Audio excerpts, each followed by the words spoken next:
Sreekumar sir, എന്താണ് കോൺഗ്രസിൽ ഇപ്പോൾ നടന്നുകൊണ്ടിരിക്കുന്നത്? വലിയ വിജയവും അതിൻ്റെ ആവേശവും അതുയർത്തിയ പടക്കളവുമായി ഇങ്ങനെ തേരോട്ടം നടത്തുന്നത് ഇതാ നോക്കൂ, അതെല്ലാം വഴിയിൽ വീണു.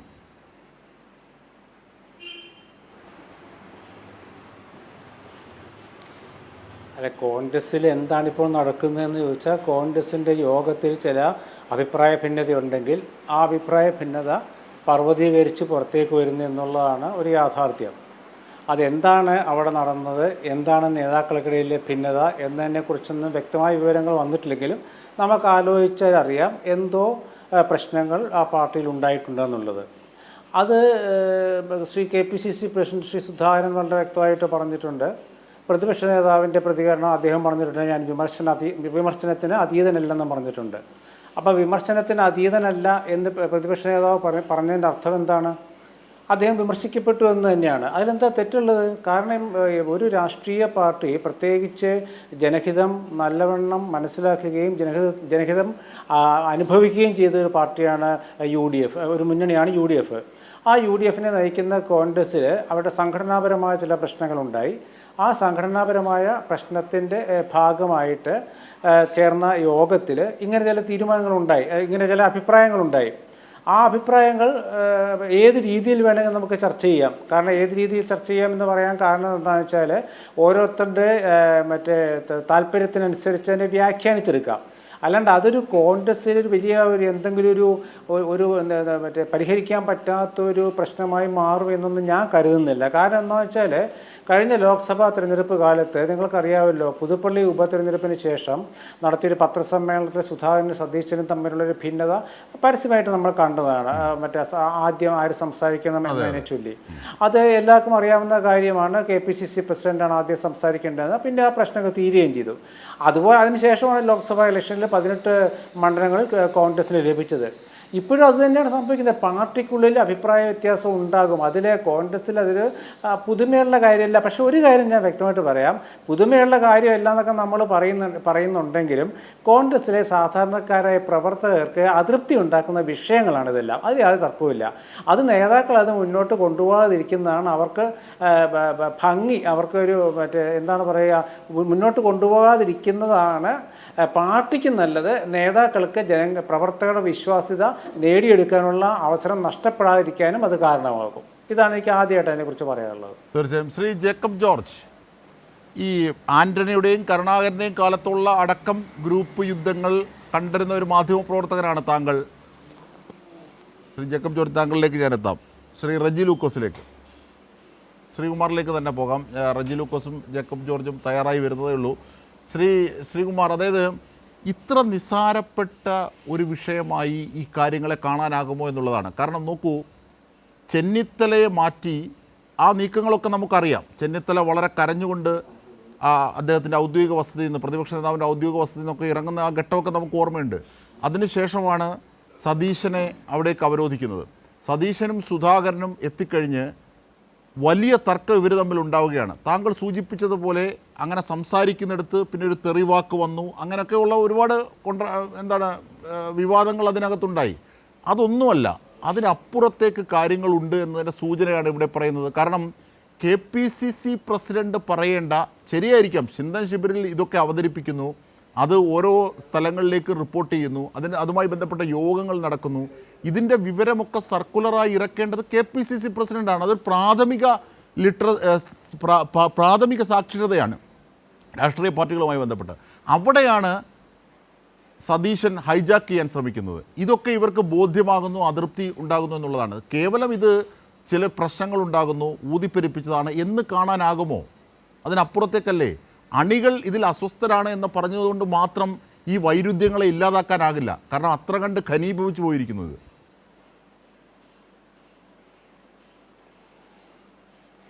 അല്ല, KPCCയുടെ ഒരു തീരുമാനത്തിൻ്റെ സർക്കുലർ അയക്കേണ്ടത് KPCCയുടെ സംഘടനാ ചുമതലയുള്ള ജനറൽ സെക്രട്ടറിയാണ്.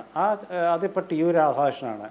അത് പ്രതിപക്ഷ നേതാവിൻ്റെ ഓഫീസിൽ നിന്നും പുറത്ത് അങ്ങനെ ഒരു സർക്കുലർ ഉണ്ടായിട്ടുണ്ടോ എന്നുള്ളത് എൻ്റെ അറിവില്ല, എനിക്കറിയില്ല. കാരണം അദ്ദേഹത്തിന്റെ പ്രിയപ്പെട്ട വാട്സ്ആപ്പ് ഗ്രൂപ്പുകളിലൂടെയാണ് ഇത് പ്രചരിച്ചിട്ടുണ്ടെങ്കിൽ അതൊരു അല്ല, അത് സർക്കുലർ സാധാരണഗതിയിൽ സർക്കുലർ ഇറക്കുമ്പോൾ DCC പ്രസിഡന്റുമാർക്കും അതുപോലെ പാർട്ടി ഭാരവാഹികൾക്ക് നേരിട്ട് നോട്ടീസായിട്ടാണ് വരിക. അത് വാട്സപ്പിലല്ല വരിക. അത് സർക്കുലറായിട്ട് തന്നെ അതൊരു ലെറ്റർ പാഡിലൊക്കെ വളരെ ഭംഗിയായിട്ടൊക്കെ തന്നെയാണ് വരിക. അതാണ് സർക്കുലർ എന്ന് പറയുന്നത്. വാട്സപ്പിലുള്ള ചില മെസ്സേജസും അറിയിപ്പുകളൊക്കെ അത് ആർക്ക് വേണേൽ കൊടുക്കാൻ കുഴപ്പമില്ല. ഇപ്പോൾ മറ്റേ വയനാട്ടിൽ ചേർന്ന മിഷൻ 25 എന്ന യോഗത്തിന് ശേഷം രാഷ്ട്രീയകാര്യ സമിതിയിലും അതുപോലെയുള്ള മറ്റ് ക്യാമ്പ് എക്സിക്യൂട്ടീവിലും ഒക്കെ നടന്ന ചില സംഭവങ്ങൾ നമ്മൾ ഇന്ന രീതിയിലാണ് കാണേണ്ടത് എന്ന് പ്രതിപക്ഷ നേതാവിൻ്റെ ഓഫീസിൽ നിന്നും വാട്സപ്പ് ഗ്രൂപ്പ് വഴി അദ്ദേഹം ആരെങ്കിലും അറിയിക്കുന്നുണ്ടെങ്കിൽ അത് തെറ്റൊന്നുമല്ല. പക്ഷേ എങ്ങനെയാണ് ചെന്നിത്തലയും കെ സുധാകരനും കെ മുരളീധരനും ഒക്കെ ഇതിനെതിരെ രംഗത്തെത്തി? ഇരുട്ടിന്റെ ശക്തി എന്ന് പോലും മുരളീധരൻ പറയുന്നു. ഈ വാർത്ത പുറത്ത് ചോർത്തിയത് ഇരുട്ടിന്റെ ശക്തികളാണെന്ന് വരെ മുരളീധരൻ പറയുന്നു. ഞാൻ ശ്രീകുമാർ സാറിലേക്ക് തിരിച്ചെത്താം. ശ്രീ ജേക്കബ് ജോർജ് കൂടി നമ്മുടെ ചർച്ചയിലേക്ക് ചേരുകയാണ്. ശ്രീ ജേക്കബ് ജോർജ്, ഞാൻ പറഞ്ഞു വരികയായിരുന്നു, താങ്കൾ ഉണ്ടെന്ന് വിചാരിച്ച് പറഞ്ഞു തുടങ്ങിയതായിരുന്നു. അതായത് ഈ കരുണാകരൻ്റെയും ആന്റണിയുടെയും കാലത്തുള്ള ഗ്രൂപ്പ് പോരുകൾ അടക്കം റിപ്പോർട്ട് ചെയ്തിട്ടുള്ള ഒരു മാധ്യമപ്രവർത്തനാണ് താങ്കൾ. ഇപ്പോൾ പുതിയ സംഭവ വികാസങ്ങൾ സതീശനുമായി ബന്ധപ്പെട്ട് രൂപപ്പെടുകയാണ്. സതീശനെതിരെ വലിയ പടയൊരുക്കം കെ സുധാകരൻ്റെയും ചെന്നിത്തലയുടെയും കെ മുരളീധരൻ്റെയും ഒക്കെ നേതൃത്വത്തിൽ നടക്കുന്നു എന്ന് ബോധ്യമാകുന്ന ചില വാർത്തകൾ. പക്ഷേ അത് ഊതിപ്പെരുപ്പിച്ചതാണ്, അതിനകത്ത് വലിയ കാര്യമില്ല എന്ന അർത്ഥത്തിൽ ലഘൂകരിച്ചാണ് ശ്രീകുമാർ സാർ അതിനെ വിശദീകരിച്ചത്. ശ്രീ ജേക്കബ് ജോർജിന് എന്തു തോന്നുന്നു?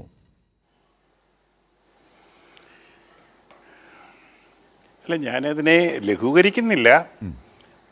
കാരണം വരാൻ പോകുന്ന പഞ്ചായത്ത് തിരഞ്ഞെടുപ്പ്, അതിനുശേഷം നടക്കാൻ പോകുന്ന നിയമസഭാ തിരഞ്ഞെടുപ്പ്, ഈ രണ്ട് തിരഞ്ഞെടുപ്പുകളും കോൺഗ്രസിനെ സംബന്ധിച്ചിടത്തോളം നിർണായകമാണ്. നിർണായകം എന്ന് പറഞ്ഞാൽ പോരാ, വളരെ വളരെ വളരെ നിർണായകമാണ്. ആ രണ്ട് തിരഞ്ഞെടുപ്പുകൾ മുന്നിൽ നിൽക്കുമ്പോഴാണ് ഇതുപോലെയുള്ള സംഘർഷങ്ങൾ പാർട്ടിക്കകത്ത് ഉണ്ടാവുന്നത്. ഇത് പുതുമയുള്ള കാര്യമല്ല എന്ന് പറയാം. അജിംഷാദ് കരുണാകരനും ആന്റണിയും തമ്മിലുള്ള പോരിനെ കുറിച്ച് പറഞ്ഞു. ആന്റണിയും കരുണാകരനും തമ്മിലുള്ള പോര്, ആ പോരിൽ തന്നെ ഒരു രാഷ്ട്രീയമുണ്ടായിരുന്നു, ആ പോരിനകത്തൊരു രാഷ്ട്രീയ പ്രവർത്തനമുണ്ടായിരുന്നു എന്നാണ് ഞാൻ പലതവണ പല ചാനലുകളിൽ പല സന്ദർഭങ്ങളിലായിട്ട് പറഞ്ഞിട്ടുള്ളത്. അതാണ് അതിൻ്റെ പ്രത്യേകത. തിരഞ്ഞെടുപ്പ് വരുമ്പോഴത്തേക്ക് ഇവർ രണ്ടു കൂട്ടരും ഒന്നിച്ചുകൂടി ഈ രണ്ടു കൂട്ടരും നടത്തി വന്ന വിഭാഗീയ പ്രവർത്തനങ്ങളുടെ ആകത്തുക കേരള രാഷ്ട്രീയത്തിൽ കോൺഗ്രസിൻ്റെയും UDFിൻ്റെയും രാഷ്ട്രീയ പ്രവർത്തനമായി മാറുന്നതും അത് കോൺഗ്രസിനെയും UDFിനെയും തിരഞ്ഞെടുപ്പിൽ വിജയിപ്പിക്കുന്നത് നമ്മൾ കണ്ടിട്ടുണ്ട്. ഇത് അസാധാരണമല്ല. പക്ഷേ ഇപ്പോൾ ഈ നടക്കുന്നത് ഇതിൻ്റെ അകത്തെ അടിസ്ഥാന കാരണം അജിംഷാദെ മുഖ്യമന്ത്രി സ്ഥാനം തന്നെയാണ്. ഇപ്പോൾ ഈ കഴിഞ്ഞ തിരഞ്ഞെടുപ്പിൽ 18 സീറ്റ് കിട്ടിയ UDFിന് അടുത്ത നിയമസഭാ തിരഞ്ഞെടുപ്പ് നേരെ വെള്ളിപ്പാത്രത്തിൽ ജനങ്ങൾ കയ്യിൽ വെച്ച് തരും എന്നാണ് പ്രതീക്ഷിക്കുന്നത്. ഇതേ പ്രതീക്ഷ കഴിഞ്ഞ 2021 തിരഞ്ഞെടുപ്പിലും ഉണ്ടായിരുന്നു. രമേശ് ചെന്നിത്തലയായിരുന്നു പ്രതിപക്ഷ നേതാവ്. മാണിയോ പോകട്ടെ, പോകുന്നവരൊക്കെ പൊക്കോട്ടെ. അങ്ങനെ മാണിക്കെതിരെ കലാപം ഉയർത്തി കേരള കോൺഗ്രസിനെതിരെ ജോസ് കെ മാണിക്കെതിരെ കലാപം ഉയർത്തി ജോസ് കെ മാണിയെ പുറത്തേ അടിച്ചു. അവസാനം തെരഞ്ഞെടുപ്പ് ഫലം കണ്ടു. അതേപോലെ ഇത്തവണയും എന്ത് വന്നാലും ശരി ജനങ്ങൾ ഞങ്ങളുടെ കൂടെയാണ്. നിയമസഭാ തിരഞ്ഞെടുപ്പ്, മുഖ്യമന്ത്രി സ്ഥാനമൊക്കെ ഞങ്ങളുടെ കയ്യിൽ പോരും. അതുകൊണ്ട് മുഖ്യമന്ത്രി സ്ഥാനത്തിന് വേണ്ടി കടികൂടുന്നവർ വളരെയാണ്. വലിയ വലിയ വലിയ നേതാക്കളൊക്കെ അതിൻ്റെ പിന്നിൽ പ്രവർത്തിക്കുന്നുണ്ട്. ഒന്നാമനാര് എന്നുള്ളതാണ് പ്രശ്നം. അതാണ് അജിംഷാദെ ഈ ചർച്ചയിലെ പ്രധാന പോയിന്റ്. ആരാണ് ഒന്നാമൻ? കാതലായ വിഷയം അതാണ്. അത് തന്നെയാണ് അടിവരയിട്ട് പറയേണ്ടത്. ആരാണ് ഒന്നാമൻ എന്ന് ചോദിക്കുമ്പോൾ സതീശൻ പറയും ഞാൻ തന്നെയാണ് ഒന്നാമൻ. ഞാൻ സതീശനാണെന്ന് തന്നെയാണ് പറയുക. കാരണം എക്കാലത്തും പ്രതിപക്ഷ നേതാവ് പ്രധാനപ്പെട്ട ആളാണ്, കോൺഗ്രസിലെ ഒന്നാം സ്ഥാനക്കാരനാണ്. മുഖ്യമന്ത്രി പ്രതിപക്ഷ നേതാവാണ്, അടുത്ത മുഖ്യമന്ത്രി ആകേണ്ട ആൾ.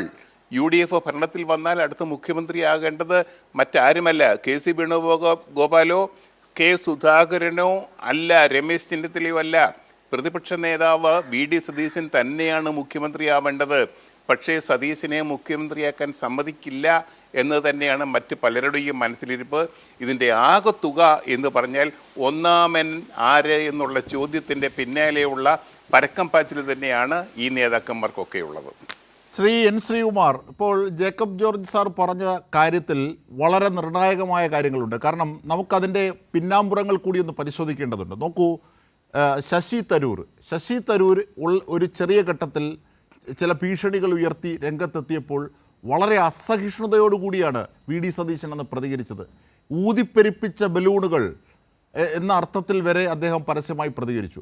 അതായത് ആ അർത്ഥത്തിലൊരു ഒരു ഇൻടോളറൻസ് എല്ലാ ഘട്ടത്തിലും വി.ഡി. സതീശൻ കാട്ടിയിട്ടുണ്ട്.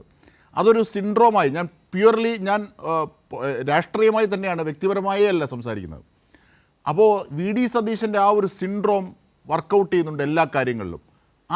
അതിൻ്റെ പരിധികൾ ലംഘിക്കുന്നു. ഇപ്പോൾ ശ്രീ ജേക്കബ് ജോർജ് സാർ പറഞ്ഞു, ശരിയാണ്, പ്രതിപക്ഷ നേതാവെന്ന നിലയിൽ സീറ്റ് കിട്ടിയാൽ, വിജയിച്ചാൽ, തദ്ദേശ സ്വയംഭരണ തെരഞ്ഞെടുപ്പ് വരുന്നു, അതിലുള്ള വിജയം നമുക്ക് നോക്കേണ്ടതുണ്ട്. അതിനുശേഷം നിയമസഭാ തെരഞ്ഞെടുപ്പ് വരുന്നു, അതിലുള്ള വിജയിച്ചാൽ UDF വിജയിച്ചാൽ തീർച്ചയായും മുഖ്യമന്ത്രി സ്ഥാനാർത്ഥിക്ക് യോഗ്യൻ എന്ന് പൊതുവിൽ നാം പറയുന്ന ധാർമ്മികത ഉയർത്തുന്നത് സതീശനൊപ്പമായിരിക്കും. അതാണ് ശ്രീ ജേക്കബ് ജോർജ് നിരീക്ഷിച്ചത്. പക്ഷേ അതിനപ്പുറത്തേക്ക് ചില കാര്യങ്ങൾ സതീശൻ്റെ പ്രവൃത്തിയിലും ഉണ്ടാകുന്നു. കെ സുധാകരൻ ഒരു സിസ്റ്റമാണത്. അദ്ദേഹത്തെ വെട്ടാൻ വേണ്ടി ഉപയോഗിക്കുന്നു, ചെന്നിത്തലയെ വെട്ടാൻ വേണ്ടി ഉപയോഗിക്കുന്നു. ഒരു ജനാധിപത്യ ആംബിയൻസിൻ്റെ ഭാഗമായി വളർന്നു വരുന്ന ശശി തരൂർ അടക്കമുള്ള കാര്യങ്ങളോട് ഇൻടോളറൻറ്റ്, വളരെ അസഹിഷ്ണുതമായി പെരുമാറുന്നു. അപ്പോൾ ഇങ്ങനെയൊക്കെയുള്ള പല ഘടകങ്ങളും ഒരു കോൺഗ്രസിൻ്റെ മുഖ്യമന്ത്രി സ്ഥാനാർത്ഥി അല്ലെങ്കിൽ പ്രതിപക്ഷ നേതാവ് എന്നതിൻ്റെ പക്വത വിടുന്നുണ്ടോ എന്നൊരു സംശയം എനിക്കുണ്ട്. ഞാൻ താങ്കളിലേക്ക് ഫോർവേഡ് ചെയ്യണത്. ശ്രീ എൻ ശ്രീകുമാർ.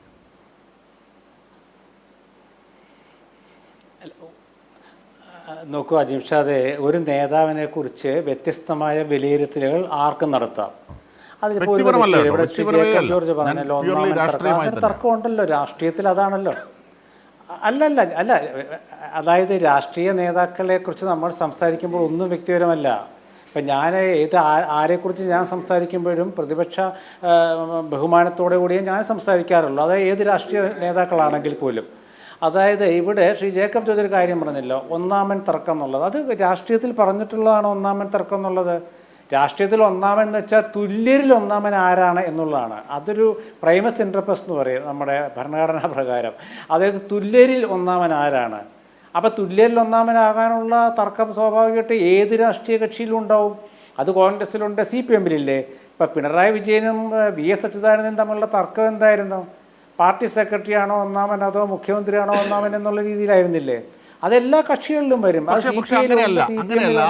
അവിടെ ഒരു ചെറിയ പ്രത്യേകതയുണ്ട്. ഇപ്പോൾ നേരത്തെ ശ്രീ ജേക്കബ് ജോർജ് സാർ പറഞ്ഞ ഒരു കാര്യമുണ്ട്. കാരണം കരുണാകരൻ്റെയും ആന്റണിയുടെയും ഒക്കെ കാലത്ത് ആ ഗ്രൂപ്പ് പ്രവർത്തനങ്ങൾക്ക് ഇറ്റ്സെൽഫ് ഒരു രാഷ്ട്രീയമുണ്ടായിരുന്നു, അതൊരു രാഷ്ട്രീയ പ്രവർത്തനമായിരുന്നു. ഇവിടെ അത് സംഭവിക്കുന്നില്ല, സങ്കുചിതമാകുന്നു എന്നുള്ളതാണ്.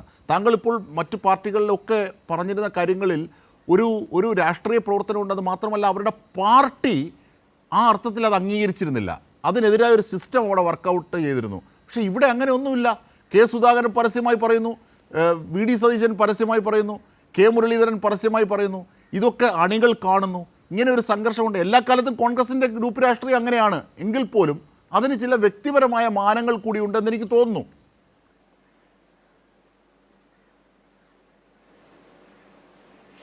അതായത് നമ്മൾ ഈ അജിംഷാദ് പറയുന്നത് ഞാനും പറയുന്നതൊക്കെ ഫലത്തിലൊന്നു തന്നെയാണ്. കാരണം എന്ന് വെച്ചാൽ അത് നേതാക്കൾ തമ്മിലുള്ള ഭിന്നത എന്ന് പറയുന്നത് രാഷ്ട്രീയം തന്നെയാണ്, അല്ലാണ്ട് വ്യക്തിപരമല്ല, ഒരിക്കലും വ്യക്തിപരമല്ല.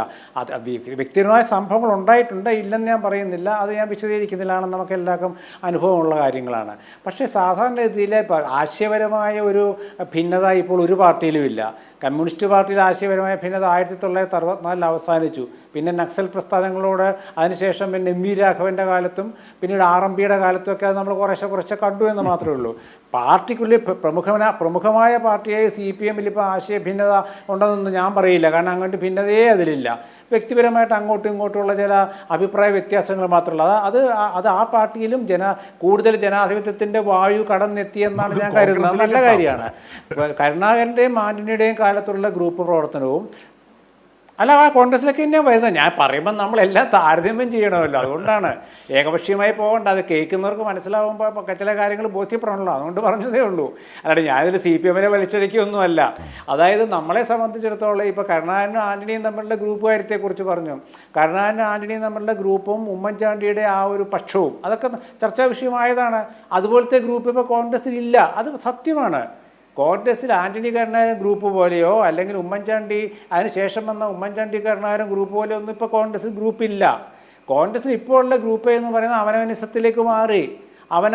അവനവൻ്റെ കാര്യത്തിൽ മാത്രമേ ഉള്ളൂ ഇപ്പോൾ ഗ്രൂപ്പ്. കാരണം വെച്ചാൽ പഴയ പോലെ ആ ഒരു ആൻ്റണി കരുണാകരൻ ഉമ്മൻചാണ്ടി വിഭാഗം ഉണ്ടാക്കിയിട്ടുള്ള ഗ്രൂപ്പ് പ്രവർത്തനത്തിലേക്ക് ഇപ്പോഴത്തെ കോൺഗ്രസ്സുകാരെ കിട്ടില്ല എന്ന് പറയാൻ കാരണം അതിൽ വേറെ ചില പ്രത്യേകതകളൊക്കെ ഉണ്ട്. കാരണം ആ നേതാക്കൾ വളർന്നു വന്ന സാഹചര്യവും അവരുണ്ടാക്കിയെടുത്തൊരു മറ്റേ കമ്മ്യൂണിസ്റ്റ് പാർട്ടികൾക്കെതിരെ പോരാടി ഉണ്ടാക്കിയെടുത്തൊരു നേതൃത്വം അതൊക്കെ നിസ്സാര കാര്യമല്ല. ഇപ്പം അതല്ല, ഇപ്പം അങ്ങനെയൊന്നും ഇല്ലല്ലോ. രാഷ്ട്രീയ കക്ഷികൾക്കിടയിൽ ഇപ്പോൾ സൗഹൃദം കൂടി വരികയാണ്.